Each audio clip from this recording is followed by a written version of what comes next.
some is good, then clearly the conclusion is more is better. And after experiencing the Lotus 78 from the last episode, that downforce instantly making the car just mwah, mwah, bellissimo, I had to take this to the extremes. So I put myself together a car. It's 2.8 meters long, I gave it all the carbon fiber, and then quality spammed everything. Gave it about 1500 kilowatts, which is a little smidge over 2000 horsepower, and this lovely little V8 with turbos that are almost as big as it sound a little bit like this.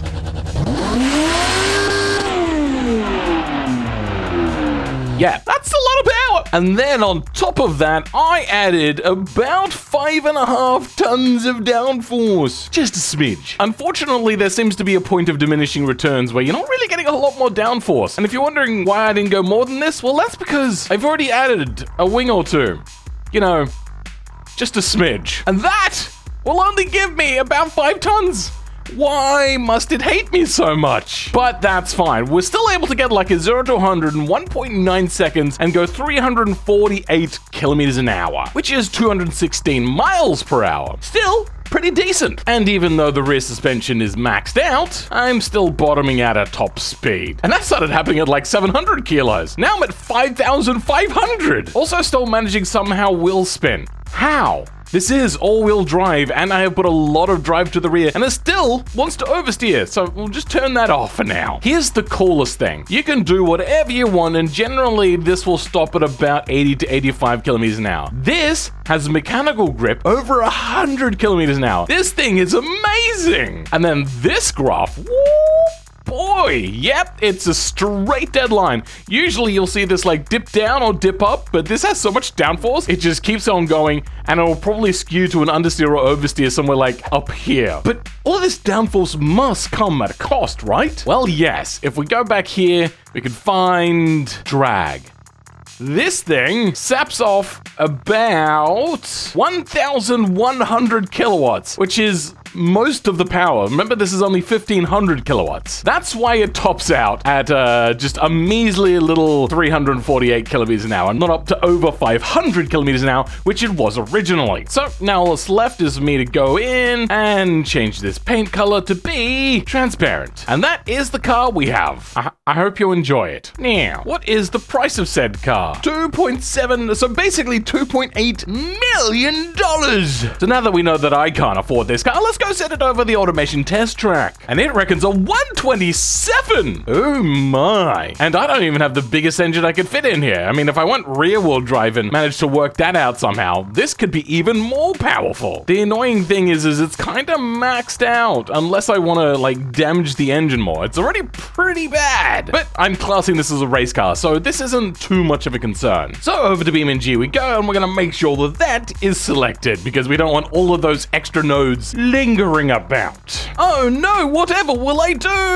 Okay, it seems that our top speed is shy by about 50 kilometers an hour. 298 is 185 miles per hour, but that's nothing to sneeze at. Here's actually the real problem. Let me unpause this. The steering seems a little bit touchy. Just smidge. Oh god. It has problems. I believe I should break out the steering wheel for this one, otherwise I don't think this car is particularly drivable. Huh. That's fine. No, we've got it. Hey. We may have to do a little bit of fettling, but for now, I think we're gonna take it to a racetrack. So here we are at the automation test track, a good first setting off point where we can learn all the quirks of the handling of this car, because it is going to be a particularly tricky track. You've got chicanes right after long straights, and then you got big broad corners, tricky corners into then sharp corners that happen over there, the long straight into the slingshot, and then the off camber corner, and then the long corner that goes into the tight corner, which is Adam's apex, all the way down there, and then coming up. Yeah, this is just, it's a track that's set up to test cars, which is why it's not automation racetrack, it's automation test track. And I am in my race rig. Proof. I'm down here. So we're gonna start off with just a little bit of trying out the car, and so far it's oversteering. We're gonna start off by doing a little bit of a test, and oh my god, this thing is fast. I also pressed the clutch instead of the brake. Oops. So let's do that again, shall we? Oh, this thing is brutally fast. Brakes are good. How's brake turning? Okay, brake turning is good. The big problem is those... this thing has a tendency to oversteer just a smidge. Oh my god. It feels like the thing is too tall. I don't... What the hell? The thing just changes direction. Why? We'll try that again, shall we? Oh my god. This thing is bonkers. Oh my god. That's fine. This is actually really hard to drive. But 2,000 horsepower probably isn't particularly easy. Why does it become twitchy at that speed? It just becomes mega twitchy. That is annoying. I'm gonna have to probably do some off-camera practice before I try to do an actual lap of this thing. All right, how are we gonna go through the Cotswolds? Oh my god, it just changed direction. It just changes direction. Why? Why does it do that? That's fine. We're gonna see how it does down the slingshot. God, this thing has so much power and it just changes direction. What is happening? Well, I suppose it's time for a little bit of a training montage. All right. I give up. Let's see how much downforce this is actually creating. Currently, we're creating about 220 on the front and about 350 on the rear. And if we take it up to top speeds, it looks like we are not generating nearly as much downforce as what the game said we were going to create. Yeah, that is not 5 tons. It seems that we have broken the game. That is super disappointing. I feel as if maybe we've gained a lot more grip on the front than what we should have compared to the rear, and that's causing us to lose our traction. Let's slow the game down a bit. So now we're at 100 times slower, and let's see if we can see what's happening to the wheels. It looks like they're, creating massive toe out. Oh dear. So one day I'll maybe learn how suspension geometry works to make it do the thing it does. But for now, we're gonna go in and just remove a whole bunch of front toe in. Let's see if that fixes the issue. We're gonna get this thing up to speed. And look at that torque steer. We're already off at like a near 45-degree angle. And everything seems a little bit stable now. If we have a look, yeah, we still have a little bit of toe out, unfortunately. If we have a look from here, you can see it a little bit easier. How is our steering? A little bit twitchy, but not so bad. All right, let's see if we can't use this. Oh dear. Yep, no, it's still, yeah, look at that. Okay, so, and then it straightens up, and then it wobbles, and then it goes the other side. It just... Strange things are happening! I wonder what happens if we turn this all the way up. What the hell? It just turned on its own. Did you see that? It just torque steered all on its own. It made its own decision up. All right, this time we're going considerably slower at only 230, and it doesn't look like we're creating really any more downforce, so that's not great news. Immediately, this thing is a lot more stable. It's not the easiest to drive yet, because we still have buttloads of power that we have to be very careful about. This thing is really begging for, like, so much more downforce, but it just can't create it, because the game currently is not so great due to these little doodads, where the game devs decided that they wanted to change up their aerodynamics.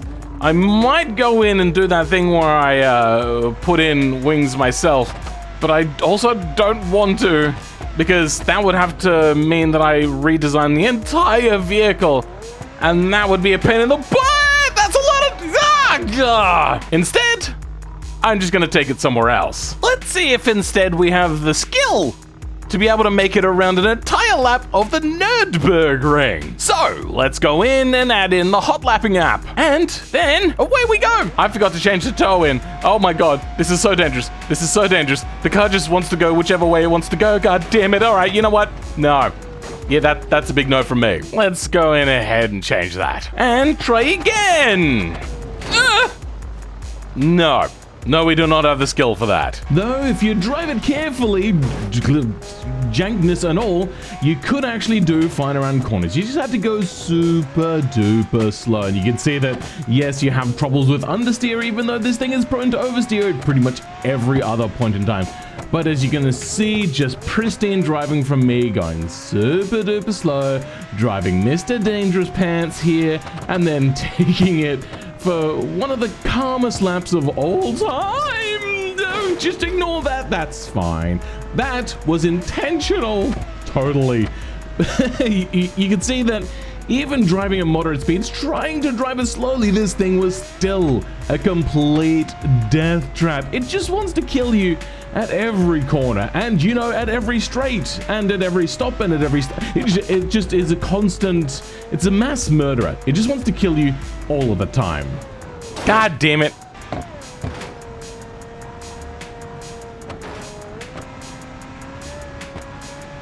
I can't keep it in a straight line. All right, here's a good example. This what should have been a very smooth, sweeping corner. Nothing terrible. It was always just all over the place. This here, I was able to slow down enough. Even then, it was still quite jank. Slowing it down into this, you know, fairly tight hairpin corner. Suddenly, it wanted to handle normally. But then on the exit, I had to lift a lot. Goes all over the place. Constantly it deciding where it wants to go. And me just kind of being along for the line and suggesting which way this thing should turn, as you can see right there. And then here's the annoying part of the track. Damn it.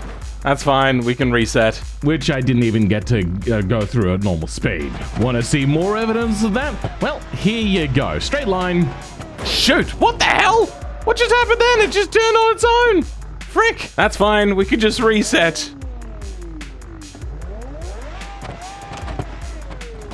What? That was it. I was taking everything now so gingerly, as you can see, going through there nice and smoothly, not even flooring the accelerator until I'm in a straight line. Even then, it was still too sketch to even try properly going full accelerator. So a lot of the time, just lots of coasting, not putting that 2,000 horsepower to use, which is really disappointing. Why would you have 2,000 horsepower if you can't use it? It's just the most insane thing. And when I was going full speed, like lots of micro adjustments. Shoot! Wait, just turned into the wall. That's fine. We'll just reset. It's only what, like a bunch of $1 million now? Yeah. As you can see, micro adjustments not enough to deal with jag. And eventually, after only, you know, a few little minor incidences, okay, that's enough. You can stop now. Please stop.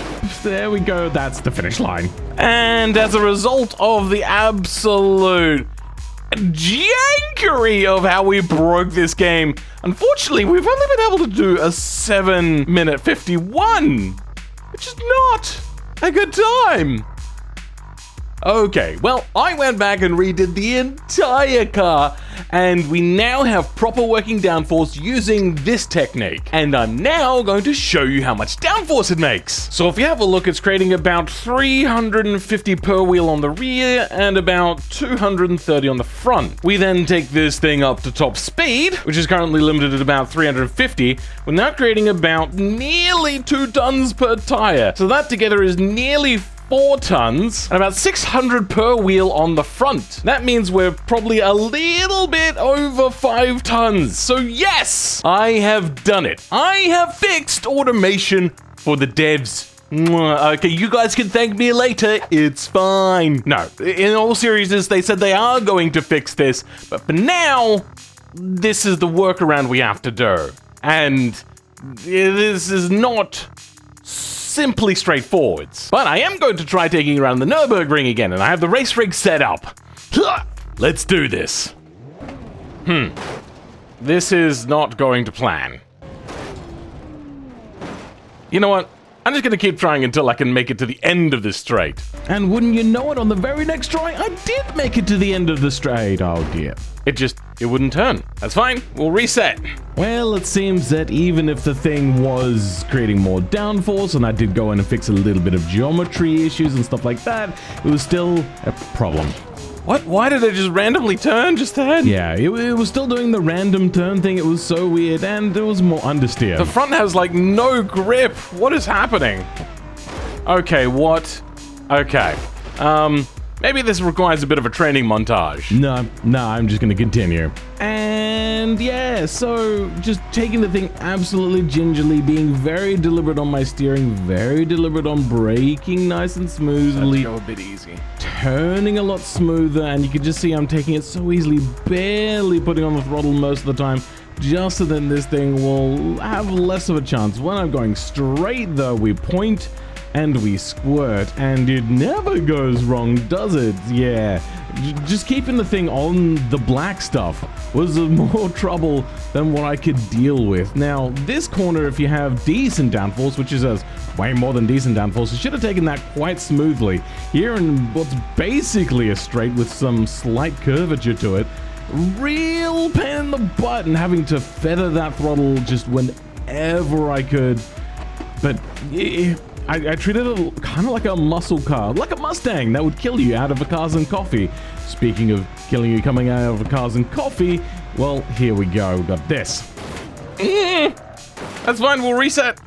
So, yeah, there was plenty of that to go around, and this was probably the cleanest lap I was able to do out of all of them. In fact, actually, I didn't even bother doing one after this because I made it to the end and I was just pulling my hair out.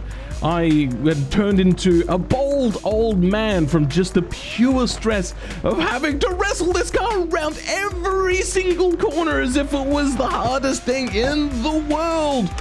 Why was this car so jank?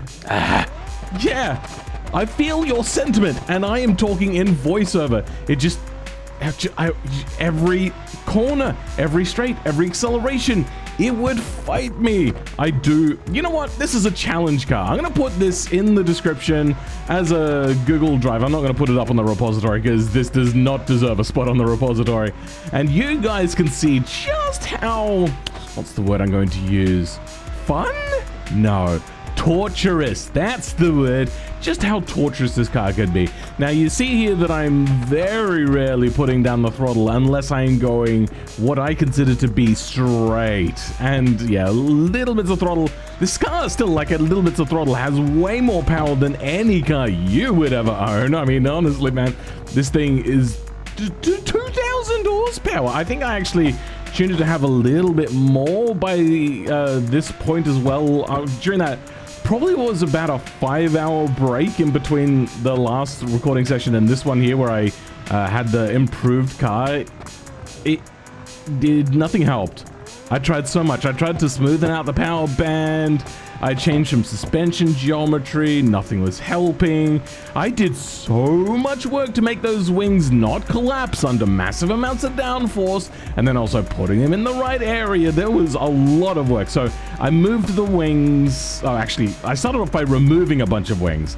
Then after that, I went and I moved the wings around like node-wise, which go have a look at this video on how to do that.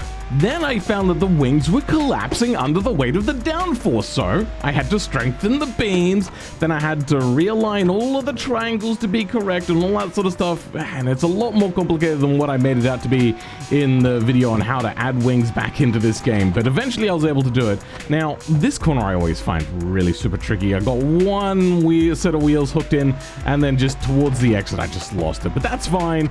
We were going so smooth, so slowly, lifting whenever we needed to, which was just random and arbitrary because the car would have suddenly decided, you know what, it's time to not go in a straight line. I've got camber tone in. I have reduced so much traction on the front.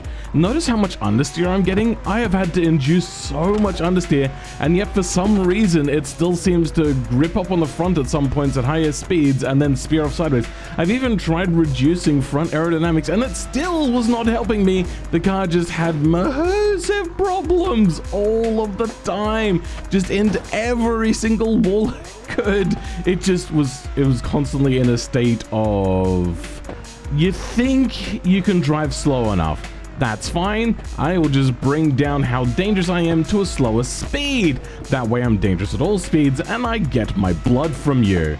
It's just, oh my god. You know what? Let's just skip a little bit further towards the end. We're almost there anyway. Oh, come on, please. The memories are returning. Luckily, though, however, nothing eventful really happened. You know, just more struggling against the steering wheel, no crashes, and then finally we reached the start-finish line. Oh, boy. Well, there you have it. Oh, boy, that was... Oh, daisies, that wasn't meant to happen. Ignore that. Okay, rewind. Yep. All right. Oh, boy. That's a minute 20... approximately to get to where this is now.